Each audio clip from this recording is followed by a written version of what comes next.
Oke, lihat kata-kata Allah. Keren banget. Wa asa an takrahu syai'an. Wa asa an takrahu syai'an. Boleh jadi kamu membenci sesuatu. Wa huwa khairul lakum. Padahal itu amat baik bagimu.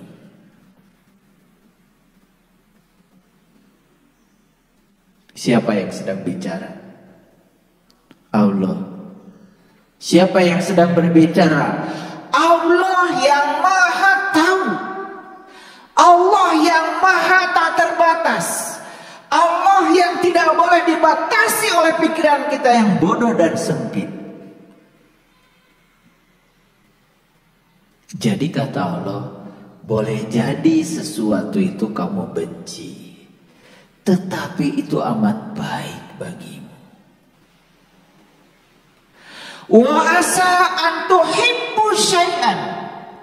Boleh jadi itu kamu cintai dan kamu senangi, padahal itu amat buruk bagimu.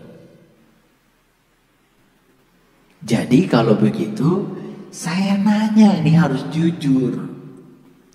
Selama ini yang banyak kita sukai itu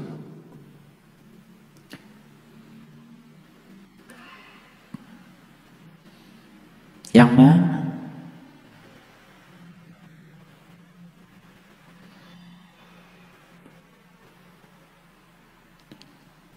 Yang kita terima dalam hidup ini selama ini mana? Yang kita sukai atau yang tidak disukai? Yang tidak disukai. Padahal kata Allah, di balik yang tidak disukai itu boleh jadi ada kebaikan bagimu. Jadi menolak yang tidak disukai secara tidak langsung kita sedang menolak kebaikan. Setuju? Ulangi, catat dalam-dalam. Menolak yang kita tidak sukai secara tidak langsung sedang menolak kebaikan dari Allah. Dan menerima yang kita sukai secara tidak langsung, kita sedang menerima keburukan dari kehidupan. Betul? Jadi kesimpulannya, selama ini kita menerima banyak kebaikan atau banyak keburukan. Banyak keburukan karena secara tidak langsung kita menolak yang kita tidak suka. Pada kata Allah, wa asa an takrahu syai'an wa huwa khairul lakum. Jadi sekali lagi sadari dalam hidup ini yang kita suka dan yang tidak kita suka ada. Yang senang pada kita dan yang benci pada kita ada. Betul gak? Nah, jadi ada orang senang sama kita, suka? Di balik itu kebaikan apa keburukan? Pintar ya kalian itu. Berarti di situ mungkin saja ada keburukan. Betul? Betul nggak? Apa buruknya? Bisa buktikan? Coba. Kalau orang itu suatu saat melakukan sesuatu yang tidak kita suka, langsung kita akan benci. Pertemanan kita selesai sampai di sini. Tuh. Buruk akhirnya? Buruk. Tapi ada orang yang tidak suka pada kita sudah tahu caranya. Saya akan ubah dia menjadi suka pada saya. Dengan saya memancarkan welas asih saya kepada dia. Begitu punya oleh-oleh dia orang pertama yang saya kirim.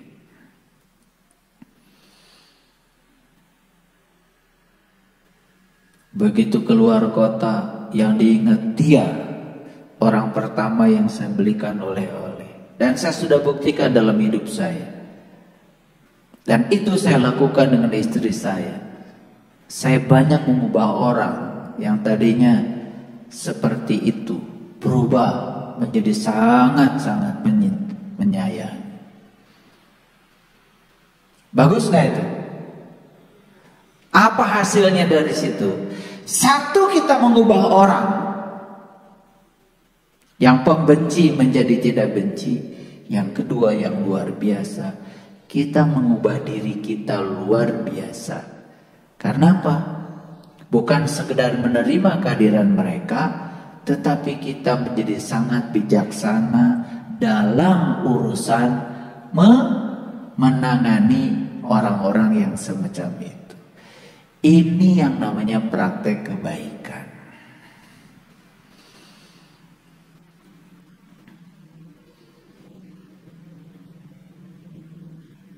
Ada orang yang menginjak-injak istri saya ketika istri saya sedang lumpuh saat itu karena sakit. Pakai sepatu tentara. Cuman urusan keuangan yang tidak seberapa. Dan habis nginjak-injak istri saya di depan mata saya. Kemudian dia meninggal. Tutung badannya. Iya. Habis pesta seafood. Kemudian kolesterolnya terlalu berlebihan, nggak tahu memang harus begitu. Tutung badannya itu, kayak arang. Saya dengan istri saya yang pertama kali mengurus jenazahnya. Dan saya bilang sama istri saya, kita sekolahkan anaknya.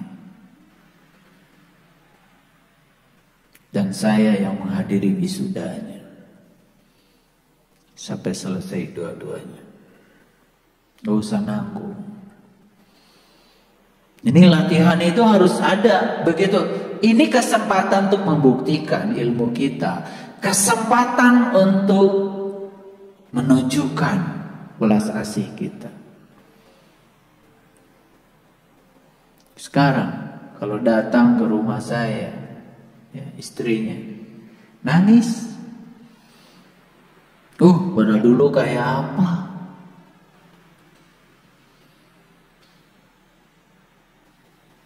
Itu. Jadi memang kita tidak suka awalnya. Tetapi kalau kita bisa mengelolanya, bisa memanagenya, apa yang terjadi? Ayat ini terbukti. Wa asa an takrahu syai'an wa huwa khairul lakum. Jangan sekarang menilai apa yang kita tidak suka itu buruk. Di situ ada mutiara. Mutiara itu selalu di kedalaman dan di kegelapan. Memasuki ke dalam lautan itu bukan sesuatu yang menyenangkan. Harus melawan binatang buas, harus melawan ombak, betul nggak? Harus punya keterampilan berenang. Tetapi mutiara yang ada di dasar lautan itu berharga. Sesuatu yang berharga akan datang kepada kita kalau kita sudah bisa seperti itu. Itu keren sekali.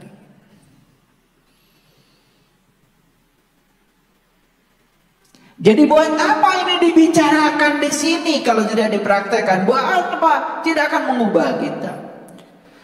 Atau diketik menjadi artikel, disaring pada banyak orang, tidak akan mengubah. Yang paling bagus adalah saat dimana ada yang tidak suka, sekarang ingat, di situ siapa jadi ada kebaikan. Dan saya sering mengatakan, ternyata Allah itu selalu menunggu di tempat yang kita tidak suka.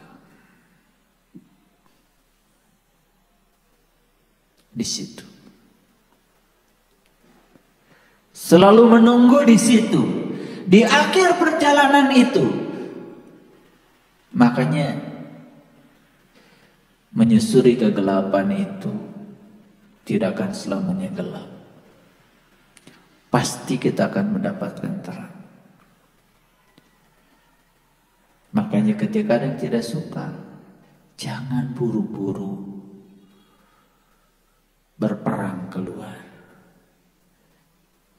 Perangi dulu ke dalam. Perangi dulu ke dalam. Perhatikan kata-kata saya. Hidup menjadi sangat menakjubkan. Bahkan orang-orang yang dulu amat benci kepada kita bisa menjadi amat menyayangi kita. Kalau melihat akhlak kita, melihat kemuliaan pada diri kita, itu yang keren. Jadi sebetulnya spiritual itu kuncinya di situ. Bisa para sahabat menangkap pembicaraan ini? Oke.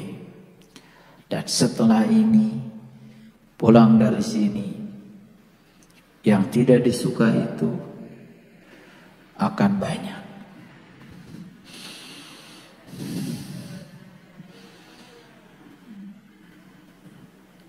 Akan banyak. Tapi sekarang udah tahu ilmunya. Di balik yang tidak suka ada kebaikan dari Allah. Sebaliknya, di balik yang saya suka belum tentu di situ ada kebaikan.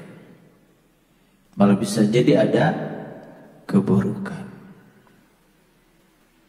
Oke? Saya doakan ya pulang dari sini. Banyak.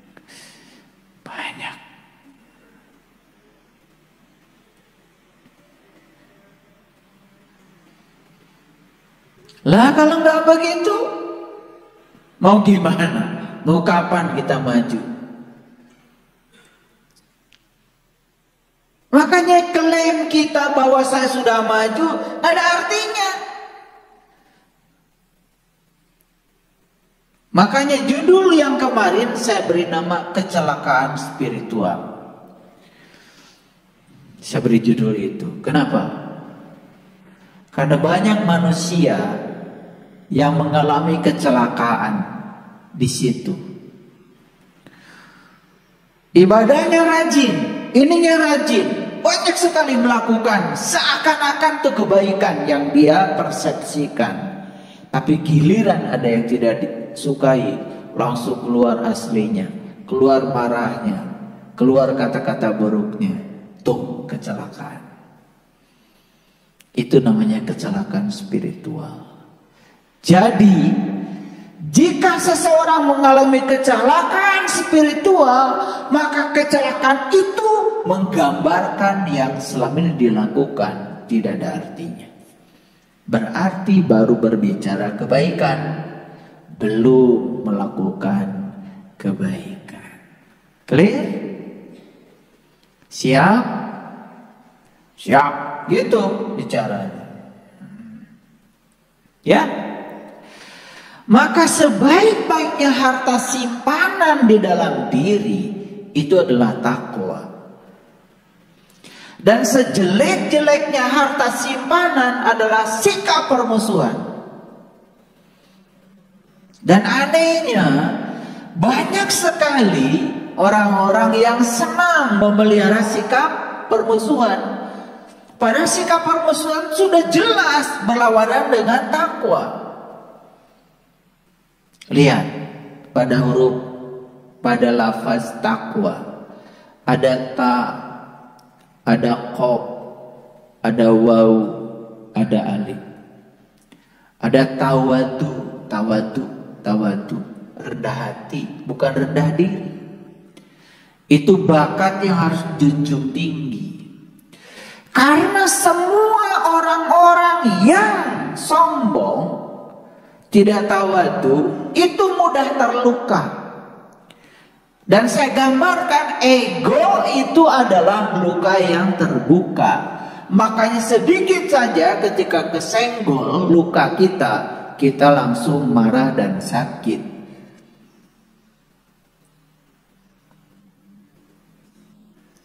Jadi gampang sekali sebetulnya ngukur kita seberapa maju sih saya belajar, lihat reaksi kita ketika kita sedang menghadapi yang kita tidak suka. Apakah kita mengembangkan takwa atau mengembangkan sikap permusuhan? Yang terjadi kebanyakan justru mengembangkan sikap permusuhan. Sampai kerudung pun, geng ini mereknya apa, geng ini mereknya apa. Iya. Ketika kerudungnya mereknya berbeda, itu udah keluar dari geng. Dianggap penistaan. Aneh. Aneh enggak? Jadi, para sahabat, tawadu. Yang kedua, qaf itu qanaah. Qanaah itu bisa menerima tadi yang senang sama kita, yang tidak senang sama kita, terima dua-duanya. Di balik yang tidak senang, siapa tahu wa huwa khairul lakum. Di balik yang senang bisa jadi wa huwa syarrul lakum.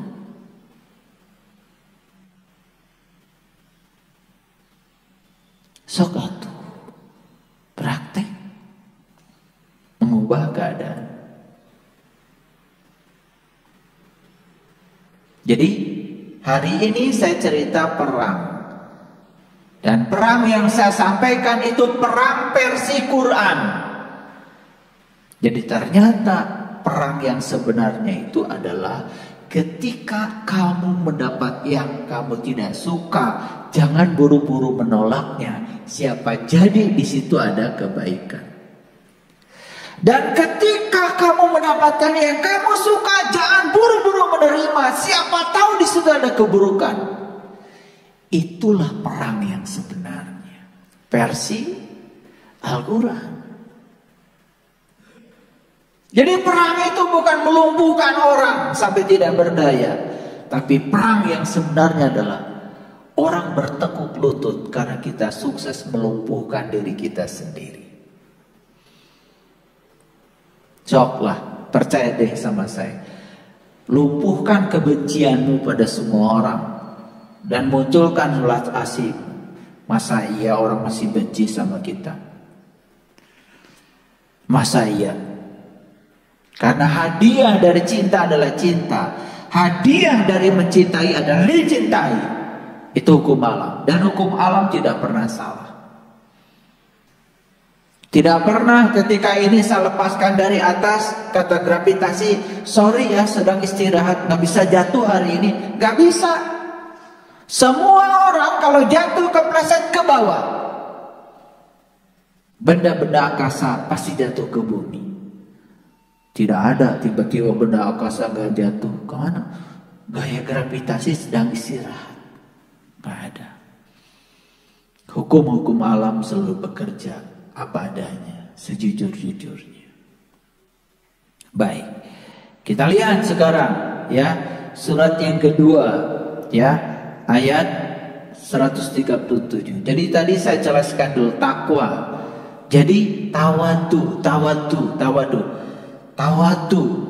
Yang kedua qanaah. Yang ketiga waro. Jaga kehormatan diri. Yang keempat ikhlas.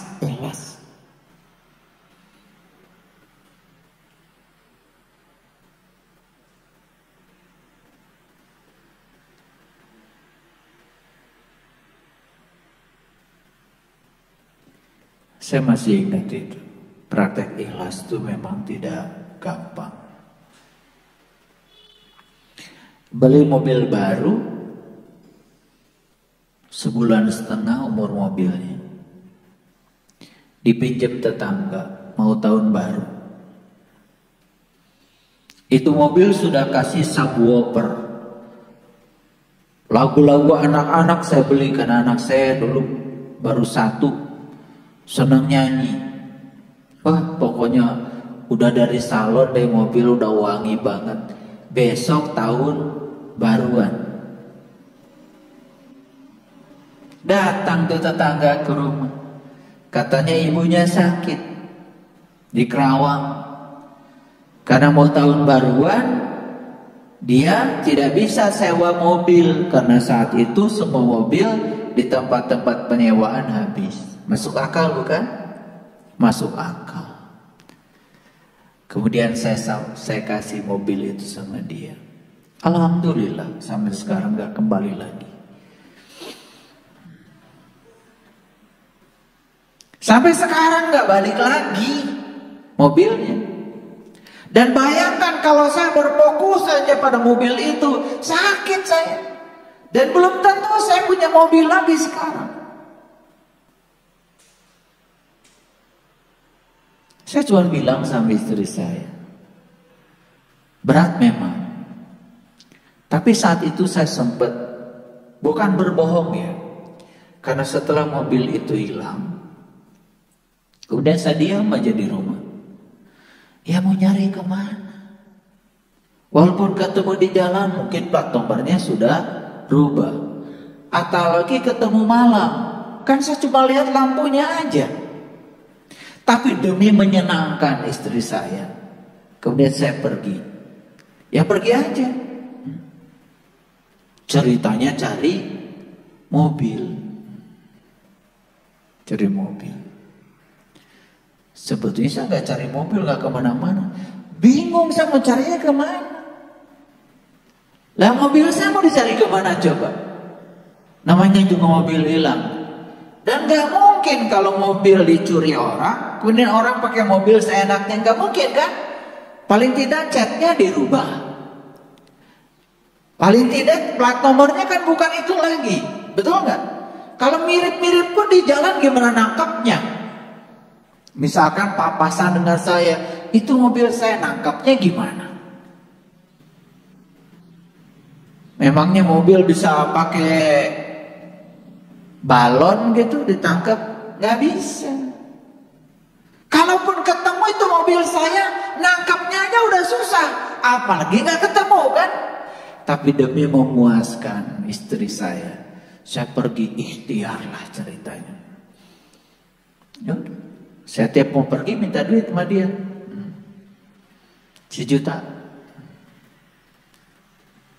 Besok nyari kemana? Cirebon, 1 juta.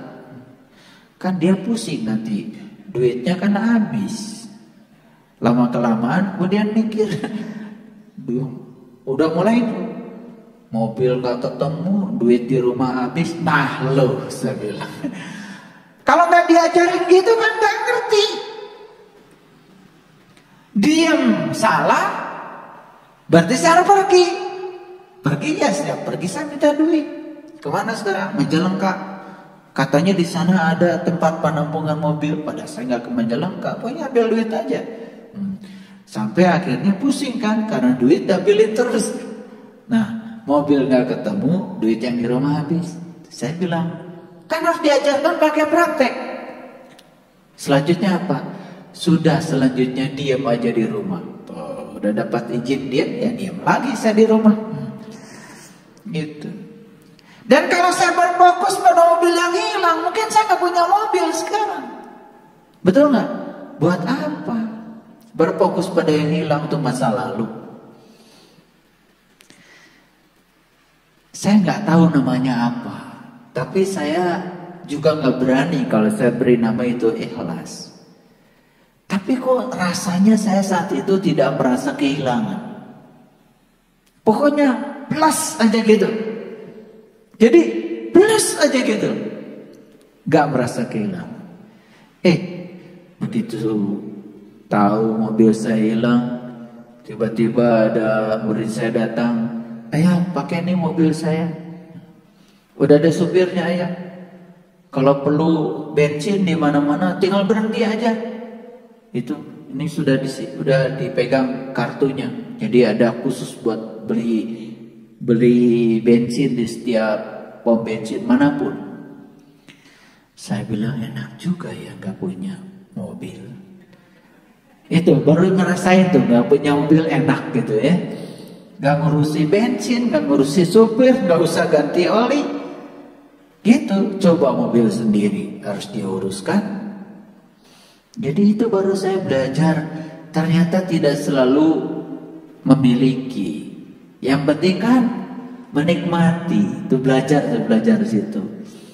Banyak hal yang diajarkan semesta sepanjang kita mau belajar. Paham maksud saya? Oke. Lupa itu mobil di mana, tidak merasa punya lah. Tidak merasa. Gitu. Dan saya pernah mengalami kejadian yang lebih besar daripada itu. Cuman kalau saya cerita nanti nggak habis-habis nih ya, ceritanya, nanti habis nanti cerita itu. Jadi di balik yang kita tidak suka itu ternyata ada kebaikan. Oke? Oke apa tidak? Nah, sip. Ya, ini dua wajahnya udah wajah optimis semua nih. Jadi tawadu, qanaah, waro, ikhlas. Dan ikhlas nggak ada penjelasannya di sini. Yang penting akan ada kejadian yang membuat Bapak Ibu bisa nggak? Gitu. Kalau bisa, ikhlasnya itu ada. Saya tidak berani menyebut kalau saya tadi sudah ikhlas, tidak berani. Cuman kalau saya rasanya tidak merasa sedikit pun kehilangan itulah. Gitu. Dan saya bilang sama istri saya, bukankah ikrar kita dari awal sebenarnya nggak ada yang kita miliki? Aneh kalau kita harus merasa kehilangan sesuatu yang sesungguhnya bukan milik kita. Kan setiap sholat bacanya bagus, keren. Inna sholati. Teruskan, kalian mah pinter. Teruskan. Dan saya mah cuma sampai di situ doanya. Jarang saya baca di soal di sholat lengkap. Izin ke Allah. Kalian mah lengkap pasti. Coba. Inna sholati wa nusuki. Terus aduh wa ya. Tambah deui wa mamati lillahi rabbil alamin la syarikalah wa bidzalika umirtu wa ana awalul muslimin. Kalian mah hebat ya, berani. Saya kadang-kadang kalau sholat ya lagi sadar betul gitu lagi sholat, kadang-kadang ini tuh keluh, nggak nyampe seperti itu, nggak. Saya tuh jarang sholat itu doanya lengkap kayak kalian. Kadang-kadang baru mau sebut wanusuki, benar nih, gitu dalam batin suka bilang begitu, benar nih, suka ada gitu. Udah saya stop, udah ya, saya sujud lagi. Apalagi wa bidzalika umirtu, saya siap menerima apapun perintahmu. Wa ana awalul muslimin, keren. Bahkan doa kalian lebih keren lagi. Wa ana minal muslimin, lebih keren dari Nabi Ibrahim. Betul gak? Nabi Ibrahim sekelas beliau yang sudah jumpa dengan Tuhan gak berani bilang wa ana minal muslimin. Beliau mengatakan wa ana awalul muslimin. Ini baru awal aku belajar berserah diri kepadamu ya Allah. Kalian bukan hebat. Wa ana minal muslim. Aku muslim ya Allah. Keren banget kata Allah. Keren lah kamu kata Allah.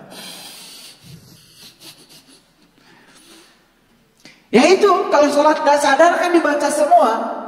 Karena yang dibaca pun kan gak sadar. Dan yang dibaca nggak ngerti kan?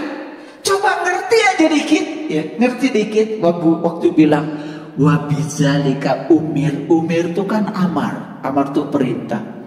Apapun perintahmu ya Allah. Wabizalika itu apapun perintahmu ya Allah.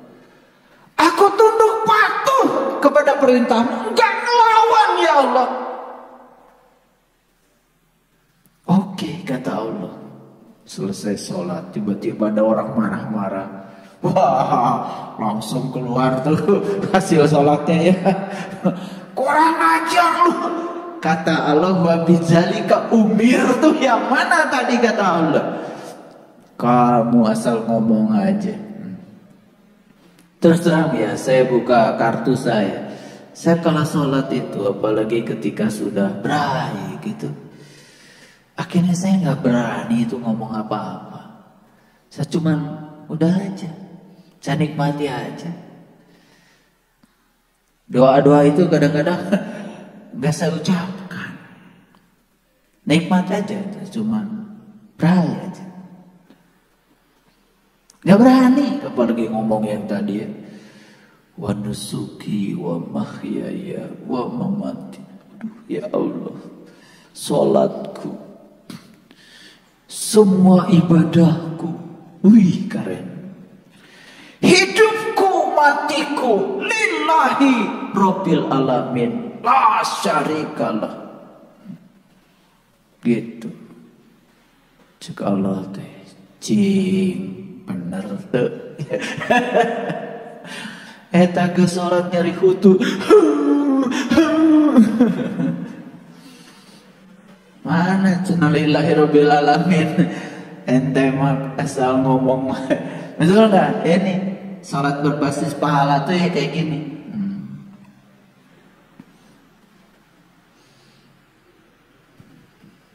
Coba nanti ketika sudah berhadapan di sholat itu, coba ucapkan pelan-pelan dengan kesadaran. Mungkin ada situasi kita nggak berani lagi ngucapin itu loh. Saya sering gitu, mohon maaf ya, mohon maaf. Ya. Waktu mau baca surat Al-Ikhlas saja kadang-kadang keluh aja mulut ini. Allahu Akbar. Benar nih kata Allah, kamu sudah manunggal dengan aku. Bahkan saya nggak pakai kul, langsung aja Allahu Akbar. Karena kalau pakai kul lebih berat lagi. Apakah layak saya mengatakan saya sudah manunggal dengan dia, sudah menyatu dengan dia, masih khawatir, masih cemas, masih takut? Bener nih. Apalagi waktu bilang Allahus Samad. Benar nih kata Allah, tempat bergantung kamu adalah aku. Bukan tempat bergantung kamu itu pekerjaanmu, duitmu. Kata Allah, besok-besok dicoba kata Allah. Duitnya hilang. Datang nih, ya Allah, kia-kia teh. Nah Gusti abdi teh kirang naon, jeung aya nu nipu sagala kabeh. Makanya kan kemarin saya sampaikan, jika kita sedang kesulitan dan ditinggalkan banyak orang, harus percaya itu undangan dari Allah. Sebenarnya Allah sedang mengatakan begini, aku singkirkan semua orang-orang yang selama ini berada di sisimu, dan biarlah kamu menjadi kuat sendiri menangani kesulitanmu. Biar sampai kamu bisa berteriak kepadaku bahwa akulah yang layak untuk menjadi penolongmu, bukan teman-temanmu yang selama ini ada di sekitarmu. Jadi kalau kita sedang kesulitan, itu hukum alam, lalengit. Iya, saya masih ingat bikin masjid ini dulu. Begitu beli batu dan semen, saya punya uang 300 juta, blast semuanya. Karena ini bawahnya tuh nol. Saya katakan ke teman-teman, ini uang 300 juta, amblas nih jadi pondasi, hilang semua. Yang pergi kemana hilang. Jadi saya udah tahu di situ, model-model manusia tuh udah kelihatan. Kalau berbicara kebaikan, yes, tapi kalau melakukan kebaikan, leungit, ya, ngalah leungit. Iya.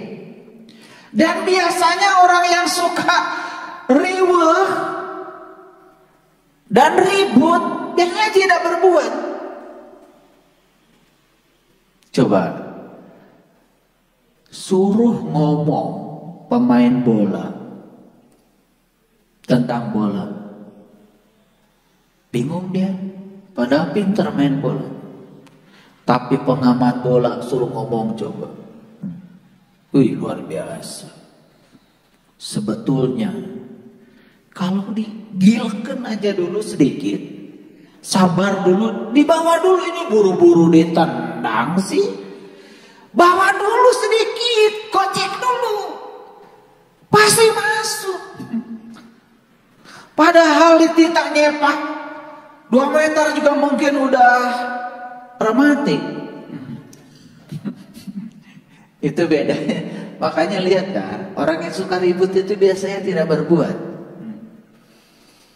Dan biasanya yang suka ribut itu yang suka mencari-cari alasan untuk tidak berbuat. Yang berbuat biasanya di belakang layar, cicing. Yang ketinggal di batur jika akar. Akar mah lihat. Semua makanan disuplai oleh akar untuk semua pohon. Betul tak? Dahan tanggung jawab akar, ya, pohon tanggung jawab dia, ranting, daun sampai buah, kata akar, semua tanggung jawabku. Daya akar pameran kaluhur. Cari cing, akar mendehana, makin dalam, makin gelap, makin banyak suplai makanan yang dikasih oleh akar. Diam saja di bawah. Tidak pengen tampil. Ayah sugan akar ujung-ujung kaluhur. Ieu teh jasa kuring ya. Ayah teh nu akar. Kalau akar masuk di dunia terang, masuk di dalam tempat yang terang, pahit tah takal lagi. Begitu akar muncul ke permukaan, tangkalnya juga mati. Betul nggak? Muliaan mana coba kalian sama akar? Muliaan akar.